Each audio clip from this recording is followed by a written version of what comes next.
বাবার চেহারা দেখ বাবা, তোরা আমার বাবার চেহারা দেখ, আমার বাবার চেহারা দেখ, আর ওই ডাহাইতে চেহারা দেখ, ওই ডাহাইতে চেহারা দেখ।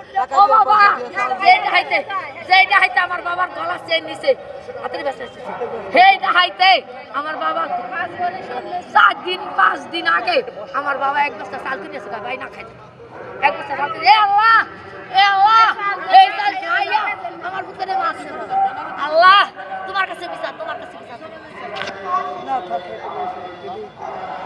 ওদের সাথে কোনো এভাবে কোনো শত্রুতা ছিল না।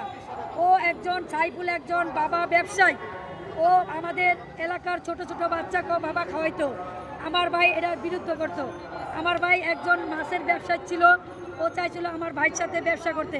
আমার ভাই ব্যবসা নেয়, আমার ভাই সত্যের পিছে লড়তো, আমার ভাই সত্য কথা বলতো, ন্যায় কাজ করতো। এই জন্যই ওরা আমাদের এলাকায় লুটিয়া বটিয়া সন্ত্রাসী করে খাইতে পারে নাই। এই জন্য এই সূত্র ধরে আমার ভাইরা ওরা এইভাবে নির্মলভাবে কুপিয়ে হত্যা করেছে। আর মায় আমারে কয় বোন কি কয় আমার বলে আমার বগলে বয়ে বাবা খায় এ কয়, ওর বউ আমারে কয় বুপি জানেন আমার কি কয় আমার বুকে সিগারেট খাইয়া আগুন দিয়া পড়ছে। হে একবার হেই বউ তুই আবার না দিয়ে আবার একটা বিয়া করছে, আবার জোর করে বিয়া করছে, আবার হেইটার বাপ মা হেইটারে পুলিশ দিয়ে লয়ে গেছে। ও এত খারাপ, ওর বিচার হইল না, আমার বাবারা এ করলো। আল্লাহ আল্লাহ আমি কই দিন আর এই বিচার আমি কই দিন আল্লাহ, এখানে এত কষ্ট করে আইছি মাহবুব। বসো বাবা, বলো তো তুমি বলো তোমার বাবাকে কিভাবে মারছে?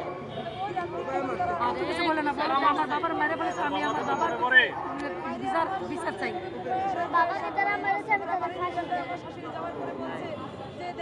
আর কিছু বলতে পারে না। যারা মারছে তার কি শাস্তি চাও? নাম কি জানো নি? মারছে জানো না?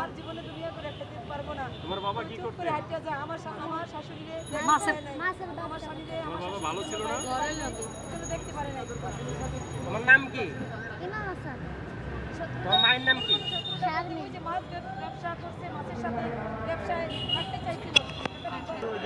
আমার স্বামীর নাম রাসেল সর্দার। আমার স্বামী সেলুনে চুল কাটতে গিয়েছিল, চুল কাটা অবস্থায় আমার স্বামীর